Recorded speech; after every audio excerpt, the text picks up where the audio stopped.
প্রিয় ভিউয়ার্স, আমরা কৃষি এবং কৃষকদেরকে ছোট মনে করি, আসলে না। এই কৃষকের কারণে, এই কৃষির কারণে আজ আপনার কলকারখানার চাকা ঘোরে। এই শ্রমিকের কারণে, এই কৃষক আছে বলেই আপনি বেঁচে আছেন। এই কৃষকের টাকায় আপনার বেতন হয়, আর এই কৃষককে আপনারা ছোট ভাবেন, দাম দিতে চান না। আসলে বিষয়টা এমন না। বিষয়টা হচ্ছে কৃষকের ঘরেই আপনার পূর্বপুরুষের জন্ম, কৃষকের ঘরেই আপনার আসল পরিচয়। তাই কৃষিকে প্রাধান্য দিন, ওদেরকে সম্মান করুন।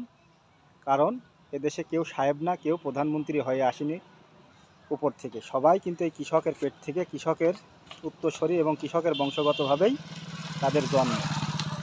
তো যে কথাটা বলতেছিলাম, বিষয় হচ্ছে যে আমরা দেখি কৃষকের ঘর থেকে যদি কোনো ব্যক্তি একটু লেখাপড়া শিখে শিক্ষিত হয়, তারা কৃষককে ছোটোভাবে কিংবা হিংসা কিংবা ছোট চোখে দেখে। আসলে ভাইরে, পোশাকই বড় কিছু নয়, শিক্ষিত বড় কিছু নয়। আপনার ভিতর যে মনুষ্যত্ব, মানুষ, এটা যদি আপনার জাগ্রত থাকে, আপনি অবশ্যই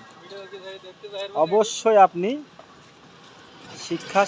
শিক্ষিত হওয়ার আগে আপনার মনুষ্যত্বকে, মনোবলকে এবং মানুষত্বকে আপনি জাগ্রত করুন। কারণ এদেশে সবাই মানুষ, সবাই কিন্তু রক্তে মাংসে গড়া। তাই সবাই সবার মতো করে দেখবেন না। ছোট বড় বিষয়টা হচ্ছে আপনার একান্তই নিজের ব্যক্তিগত। তো ভালো থাকবেন, সুস্থ থাকবেন। ভিডিওটা অবশ্যই লাইক, কমেন্ট, শেয়ার করবেন। সাবস্ক্রাইব করে বেল বাটনটি অন করে দেবেন। Thank you.